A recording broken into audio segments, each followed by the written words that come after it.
Assalamualaikum warahmatullahi wabarakatuh. Semangat belajar. Terima kasih sudah klik channel ini. Di video ini kita akan belajar mengenai bumi dan satelitnya. Planet ketiga dari matahari adalah planet bumi. Bumi memiliki atmosfer yang bersifat melindungi dari radiasi sinar matahari dan juga benda-benda langit asing seperti meteor. Selain itu, lapisan bumi yang terdiri dari campuran bahan kimia organik ini mengakibatkan bumi adalah satu-satunya planet dalam tata surya yang dapat mendukung adanya kehidupan. Pada umumnya, orang mengatakan bahwa bumi itu bulat. Akan tetapi, pengukuran yang lebih teliti menunjukkan bahwa bumi itu tidak tepat berbentuk bulat loh. Pada bagian kutub agak pepat, dan pada bagian khatulistiwa agak menggelembung. Kalian juga tentu telah mengetahui bahwa bumi memiliki satu satelit, yaitu bulan. Nah, bagaimana gerakan bulan terhadap bumi dan matahari? Apakah gerakan bulan juga mempengaruhi keadaan di bumi? Ayo simak pembahasan berikut ini. Pertama yang akan kita bahas yaitu gerakan bumi. Gerakan bumi ada dua, yaitu rotasi bumi dan revolusi bumi. 1.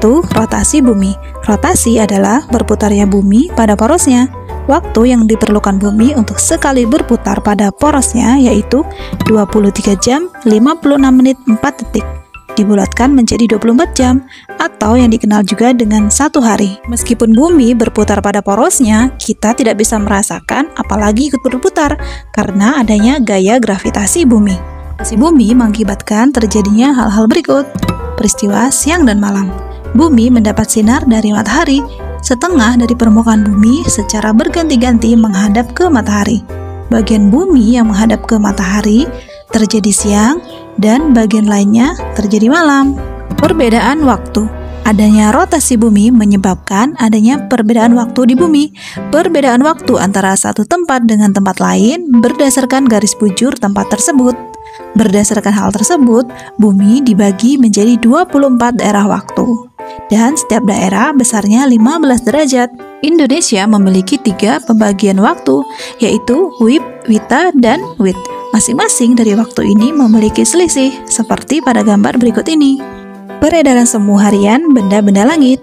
Akibat rotasi bumi, benda-benda langit tampak melakukan peredaran semu harian dari timur ke barat.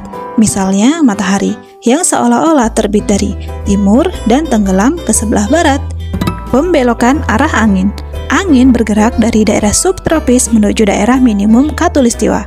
Di belahan bumi utara, angin membelok ke kanan, dan di belahan bumi selatan, angin membelok ke kiri.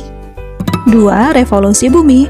Revolusi adalah bergeraknya bumi mengitari matahari pada garis edarnya. Satu kali bumi berevolusi memerlukan waktu 365,25 hari, atau yang disebut dengan 1 tahun. Agar tidak menyulitkan dalam penentuan awal dan akhir tahun, angka tersebut dibulatkan, sehingga 1 tahun sama dengan 365 hari dan disebut tahun biasa. Kelebihan 0,25 hari atau seperempat hari ini akan menjadi 1 hari setelah 4 tahun. Dengan demikian, setiap tahun keempat menjadi 366 hari. Tahun yang terdiri dari 366 hari disebut dengan tahun kabisat. Kelebihan 1 hari tadi ditambahkan pada bulan Februari, sehingga pada tahun kabisat, jumlah hari pada bulan Februari menjadi 29 hari. Ciri-ciri dari tahun kabisat adalah angka tahunnya harus habis dibagi 4. Nah, tahun 2024 ini merupakan tahun kabisat. Untuk kalian yang lahir di tanggal 29 Februari, selamat ulang tahun ya. Oke, lanjut ke akibat dari revolusi bumi. Yang pertama, terjadinya pergantian musim. Ternyata ketika bumi berevolusi, terjadi perubahan kedudukan bumi terhadap matahari. Akibatnya, terjadi perubahan musim pada setiap bagian belahan bumi. Bumi bagian utara dan selatan mengalami 4 musim, sementara daerah yang berada di khatulistiwa seperti Indonesia hanya mengalami 2 musim saja. Meskipun bumi bagian utara dan selatan memiliki musim yang sama, tetapi setiap periodenya mengalami musim yang berlawanan. Bumi bagian utara pada 21 Maret sampai 21 Juni mengalami musim semi. 21 Juni sampai 23 September musim panas, 23 September sampai 22 September musim gugur, dan 22 Desember sampai dengan 21 Maret mengalami musim dingin. Sedangkan kebalikannya, pada bumi bagian selatan, 21 Maret sampai 21 Juni ini musim gugur, 21 Juni sampai 23 September musim dingin, 23 September sampai 22 Desember musim semi, dan pada 22 Desember sampai dengan 21 Maret mengalami musim panas. Perubahan lamanya waktu siang dan waktu malam, bumi yang berevolusi terhadap matahari dengan kemiringan 23,5 derajat dapat menyebabkan perbedaan lama siang dan malam di bumi bagian utara dan selatan. Kutub utara pada 21 Maret sampai 23 September jadi lebih dekat dengan matahari, sehingga waktu siangnya lebih lama dibandingkan malam hari. Di saat yang sama, kutub selatan mengalami siang lebih pendek dibanding malam harinya. Begitupun sebaliknya, kutub selatan lebih dekat dengan matahari, sehingga waktu siang lebih lama dibanding malam. Sedangkan di saat yang sama, kutub utara mengalami waktu siang yang lebih pendek. Untuk bagian ekuator atau khatulistiwa, terkena sinar matahari sepanjang tahun, memiliki lama waktu siang dan malam selama 12 jam. Terlihatnya rasi bintang. Terlihatnya rasi bintang yang berbeda dari waktu ke waktu. Saat bumi ada di sebelah timur matahari, yang dapat kita lihat ialah rasi bintang bagian sebelah timur saja. Berikutnya kita membahas mengenai gerhana. Gerhana ini ada dua, gerhana bulan dan juga gerhana matahari. Gerhana bulan dan gerhana matahari terjadi apabila matahari, bumi, dan bulan terletak pada tepat satu garis lurus, sehingga menyebabkan sinar matahari menjadi terhalang.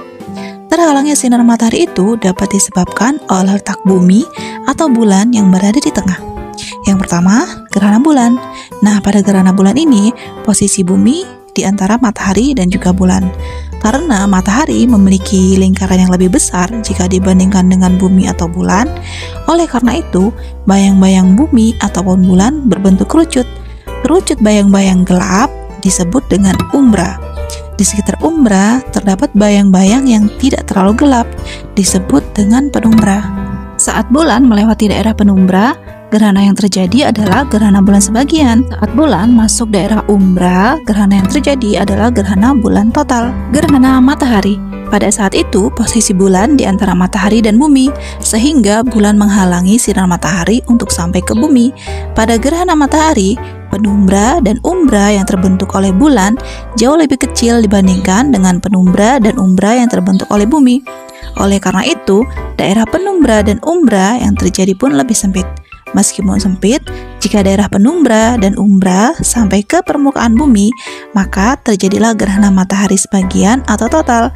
Daerah yang terkena penumbra mengalami gerhana matahari sebagian, dan daerah yang terkena umbra mengalami gerhana matahari total.